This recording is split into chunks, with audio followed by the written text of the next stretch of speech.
하나님의 말씀 야고보서 5장 7절 말씀부터 봉독해 드립니다. 그러므로 형제들아 주께서 강림하시기까지 길이 참으라. 보라 농부가 땅에서 나는 귀한 열매를 바라고 길이 참아 이른 비와 늦은 비를 기다리나니 너희도 길이 참고 마음을 굳건하게 하라. 주의 강림이 가까우니라. 형제들아 서로 원망하지 말라. 그리하여야 심판을 면하리라. 보라 심판주가 문 밖에 서 계시니라. 형제들아 주의 이름으로 말한 선지자들을 고난과 오래 참음의 본을 삼으라. 보라 인내하는 자를 우리가 복되다 하나니 너희가 욥의 인내를 들었고 주께서 주신 결말을 보았거니와 주는 가장 자비하시고 긍휼히 여기시는 이시니라. 내 형제들아 무엇보다도 맹세하지 말지니 하늘로나 땅으로나 다른 것으로도 맹세하지 말고 오직 너희가 그렇다고 생각하는 것은 그렇다 하고 아니라고 생각하는 것은 아니라 하여 정죄 받음을 면하라. 아멘. 저는 야고보서 5장을 묵상하고 설교 준비를 하면서 1절에서 6절 말씀은 부한자들아 그런 제목으로 지난주에 설교를 했습니다. 그리고 오늘 7절에서 12절 말씀을 통하여서 가난한 자들아 라는 제목으로 말씀을 전하기를 원합니다. 야고보 목사는 부한자들에게 너희에게 임할 고생으로 말미암아 울고 통곡하라 하고 경고하셨습니다. 그 경고의 이유는 너희 재물은 썩었고 너희 옷은 좀 먹었고 너희 금과 은은 녹이 슬었으니 이 녹이 너희에게 증거가 되며 불같이 너희 살을 먹으리라. 너희가 말세에 재물을 쌓았도다. 보라 너희 밭에서 추수한 품꾼에게 주지 아니한 싹시 소리 지르며 그 추수한 자의 우는 소리가 만군의 주위에 들렸느니라. 너희가 땅에서 사치하고 방종하여 살육의 날에 너희 마음을 살찌게 하였도다.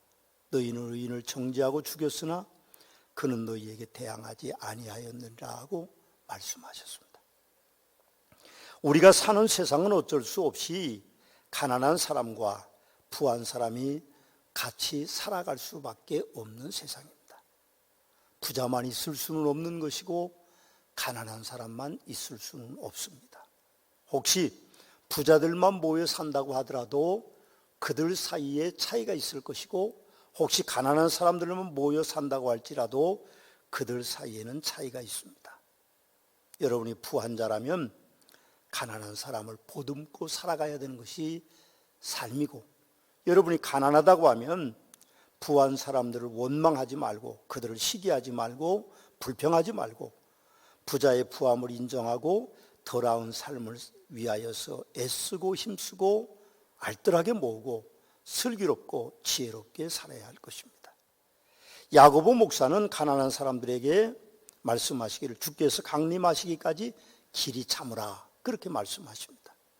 1세기 가난한 사람들에게 희망이란 신라만큼도 없었습니다.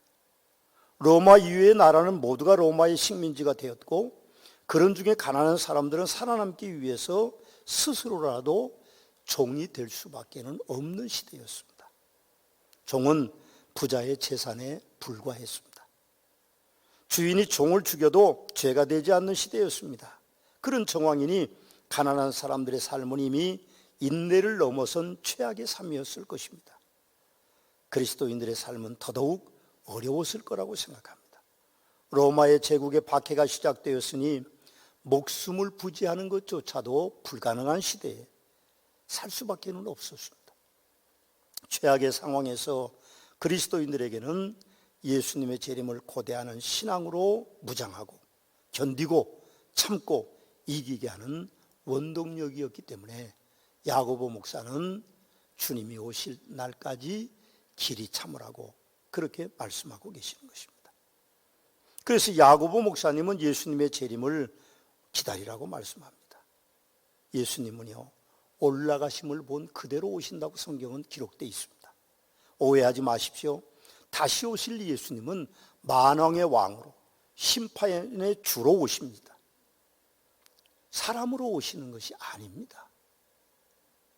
여러분, 통일교 교주 문선명도, 장막성전의 교주 유재열도, 신천지의 교주 이만희도, 하나님의 교회 교주 안상홍도, 그 부인을 자칭하는 어머니 하나님이라는 장길자도, 천부교 신앙촌 교주인 박태선도, 그 외에 한국에서 자신이 하나님이라고 말하거나 메시아라고 말하는 사람이 30명이 넘는다고 하는데, 그들은 절대로 재림하시는 주님이 아니십니다.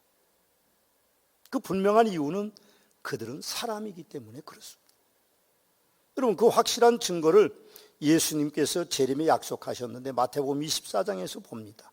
27절 이하의 말씀에 보면 번개가 동편에서 나서 서편까지 번쩍임같이 인자의 임함도 그리하리라, 그렇게 말씀하셨어요. 모든 세상 사람들에게 예수님은 한꺼번에 보인다는 겁니다. 여러분, 통일교회 문선명이가 모든 세상 사람들한테 동시에 보인 적이 없습니다. 그러다 그는 죽었습니다. 유재열도 마찬가지고, 이만희도 마찬가지고, 안상홍도 마찬가지고, 장길자도 마찬가지고, 이교부도 마찬가지고. 그럼 그들은 한 번에 모든 사람들에게 동시에 보인 적이 없습니다. 그래서 그들은 메시아가 아닙니다. 또 30절 말씀해 보니까 그때의 인자의 징조가 하늘에서 보이겠고 그때 땅의 모든 족속들이 통곡하며 그들이 인자가 구름을 타고 능력과 큰 영광으로 오는 것을 보리라고 말씀하셨는데, 여러분, 통일교회 문선명이가 오고 이만희가 오고 안상홍이가 왔다고 세상 사람들이 통곡하고 하늘의 징조가 보이는 것이 아니었습니다. 31절에 보면 그가 큰 나팔 소리와 함께 천사들을 보내리니 그들이 그의 택하신 자들을 하늘 이 끝에서 저 끝까지 사방으로 모으리라고 그렇게 말씀하셨습니다. 곧 휴거된다는 말씀입니다. 자신들이 하나님이라고 말하는 사람들이, 메시아라고 말하는, 재림주라고 말하는 사람들이 왔을 때에 공중에 들려 올려가지를 않았습니다. 그러니 그들의 재림이라고 말하는 것은, 재림주라고 말하는 것은 거짓된 것이고 허황된 것입니다. 마태복음 24장 24절에 26절에도 이런 말씀을 합니다. 거짓 그리스도와 선지자들이 일어나 큰 표적과 기사를 보여 할 수만 있으면 택하신 자들을 미혹하리라. 보라, 내가 너희에게 미리 말하노라.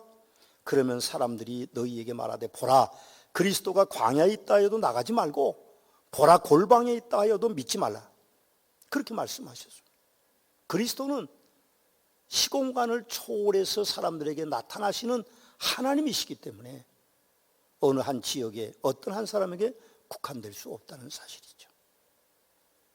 여러분, 지금 한국 땅에 있거나 세계의 메시아라고 말하는 사람들, 그 사람들은 다 사탄을 등에 업은 거짓 메시아이나 거짓 선자들에게는 절대로 우리가 미혹당하지는 말아야 될 것입니다. 야고보 목사님은 가난으로 겪어야 하는 고난이 분명히 끝이 있을 것이라고 말씀하십니다. 7절을 보십시오. 보라, 농부가 땅에서 나는 귀한 열매를 바라고 길이 참아 이른 비와 늦은 비를 기다리나니, 우리에게는요 봄이 왔습니다. 아침에도 제가 운전하고 집사람하고 같이 오면서 개나리가 피는 것을 보고 벚꽃을 피는 것을 보고 목련이 피는 것을 봤습니다. 요즘 저는 운동을 잘 못하기 때문에 좀 일찍 퇴근해서 뒷산으로 올라갑니다. 한 2km 조금 넘는 곳에 1시간 정도 왕복해서 옵니다. 여러분, 발밑에는요 예쁜 봄꽃들이 폈습니다. 어찌 그리 아름다운지요. 보라색도 무리지어 피어 있고 노란 꽃도 발밑에 무리지어 피어 있습니다. 여러분들이 오시면서도 아마도 목련도 보고 벚꽃도 봤을 것입니다. 그러나 우리는 봄을 느낄 여유가 없습니다. 눈으로 벚꽃이 보이지만 마음으로 꽃이 보이지 않는 우울한 봄입니다. 중국 우한에서 발원된 코로나가 신천지 집단의 전염 확산으로 인해서 어제 통계에 의하면 확진자가 8,799명이고 사망자가 102명이었습니다. 서문화교는 코로나 확산을 막기 위해 4주 동안 영상 예배를 드리고 있습니다. 사랑하는 서문화교 성도 여러분, 저 가슴은 무척 아픕니다. 아침에 일어나면 간곡히 기도합니다.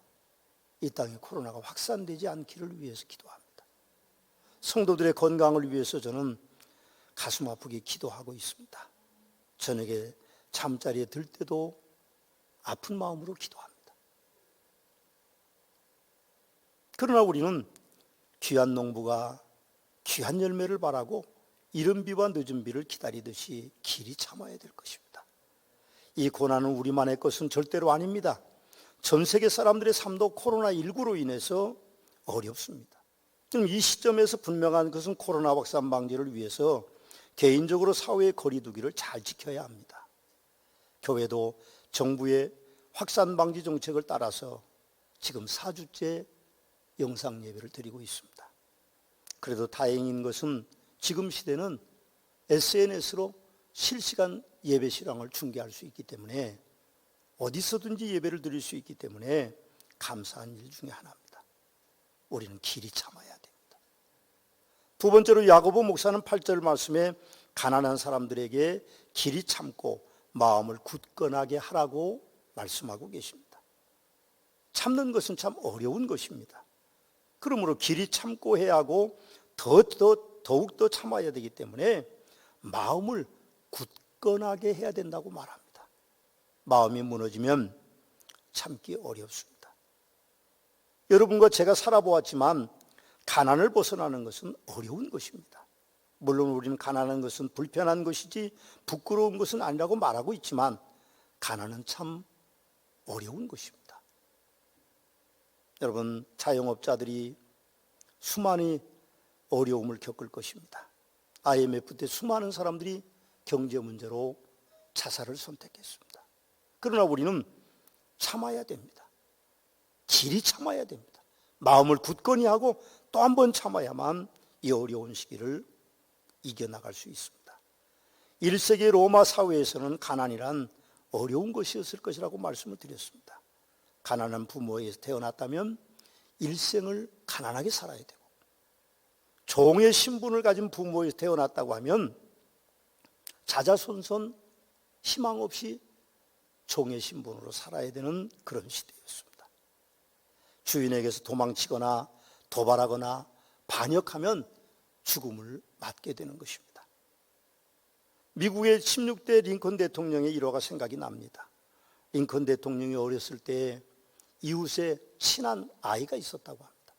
근데 그 아이는 흑인이었는데 아마 종의 아들이었던 모양입니다.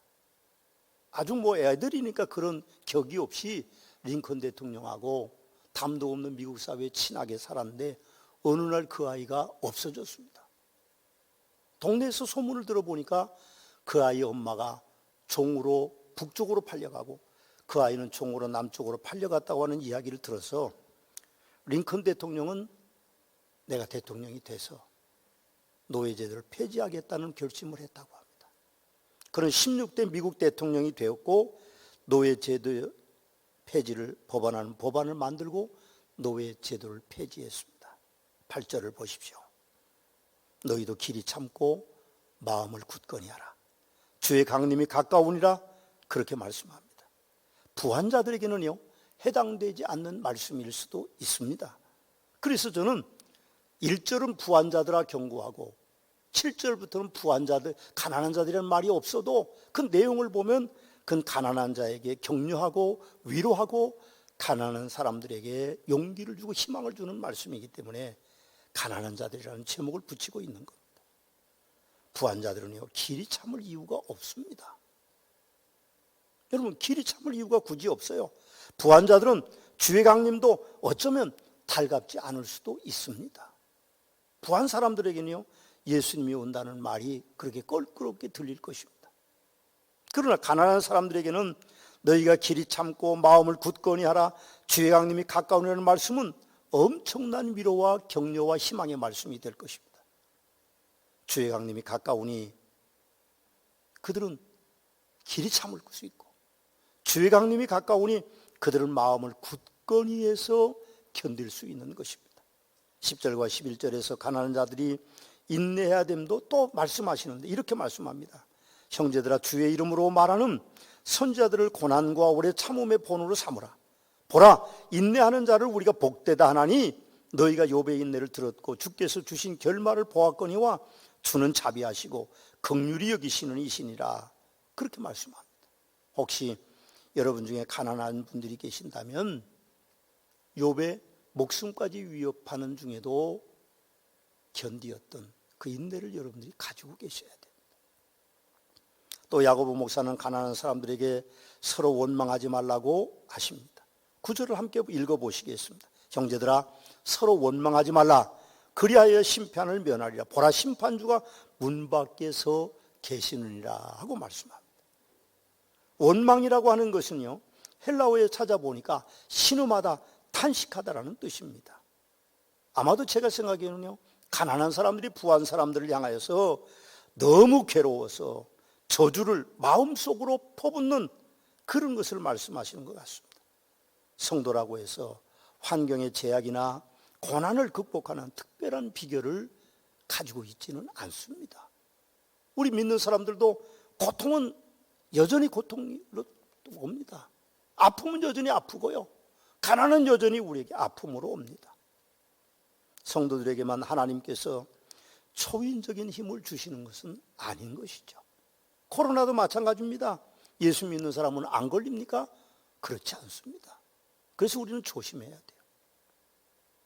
여러분, 찬양할 때 찬양하지 말라고 부탁을 제가 우리 리더한테 드렸습니다. 근데 제가 보니까 찬양을 하는 분들도 계세요. 집에서야 소리 질러도 상관없지만 우리 사역자들이 마스크를 쓰고 찬양하지 않아야 됩니다. 마음으로 찬양하는 이번에 훈련이 좀 돼야 돼요. 기도는 밖으로 내놓는 것만 기도가 아닙니다. 마음으로 하는 것도 기도입니다. 오히려 더 심령 깊은 곳에서 밖으로 내뱉을 수 없는 기도가 더 위대한 기도가 된다는 것을 우리는 알아야 됩니다. 근본에 우리는 그런 훈련들이 돼야만 될 것입니다. 여러분, 원망하지 말라고 말합니다. 탄식하지 말라는 말이죠. 신음하지 말라는 말입니다. 성도들에게만 하나님이 초인적인 힘을 주시지 않습니다. 그렇지만 성도들은 서로 원망하지 않아야 합니다. 그렇게 사는 이유가 9절에 기록되어 있는데 심판주가 문 밖에 서 계시느니라 그렇게 이야기합니다. 원망하는 것은 우리가 그 사람에 대한 분노를 폭발하는 거지만, 그러나 우리가 그 사람을 해서는 안 된다는 것이죠. 우리가 해할 수 있는 자격이 없어요. 하나님이 하시는 거죠. 주님이 다시 오시면 심판하시게 된다는 말이기 때문에 우리가 원망하지 않고 살아야 된다는 것입니다. 예수님께서도 마태복음 5장에 보면 나로 말미암아 너희를 욕하고 박해하고 거짓으로 너희를 거스려 모든 악한 말을 할 때는 너희에게 복이 있나니 기뻐하고 즐거워하라. 하늘에서 너희 상이 큼이라. 너희 전에 있던 선지자들도 이같이 박해하였느니라고 말씀하시고 계십니다.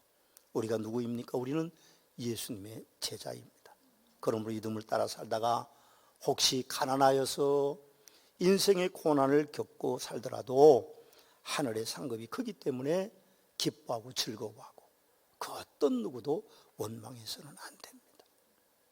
부모도 원망해서는 안 되고 사회도 원망해서는 안 되고 나를 해하는 사람들, 그래서 내가 어려움을 겪었다고 생각하는 사람들도 이제는 다 그들을 향하여 자유로워야만 됩니다.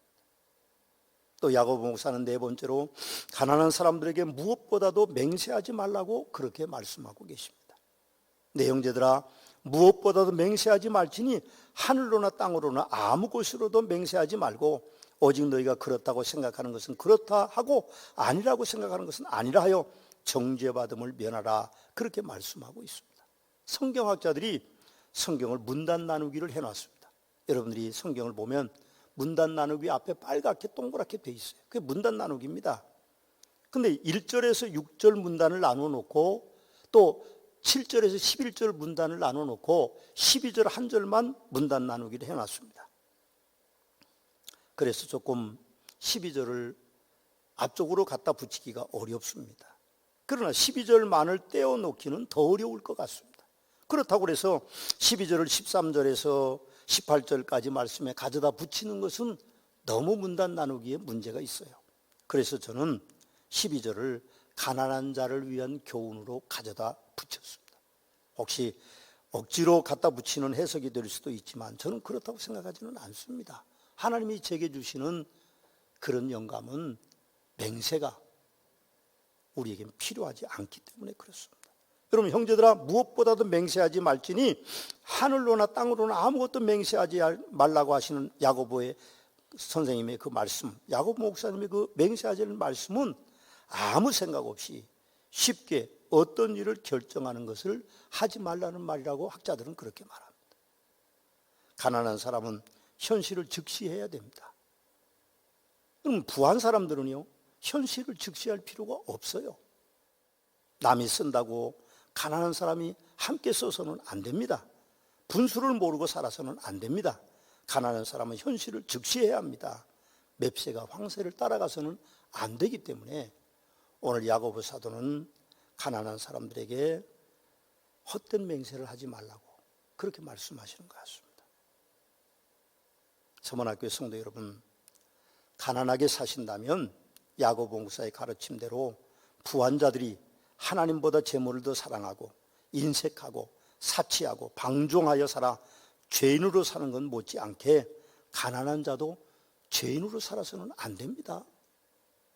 그럼 부한 사람만 죄인입니까? 가난한 사람도 죄인입니다.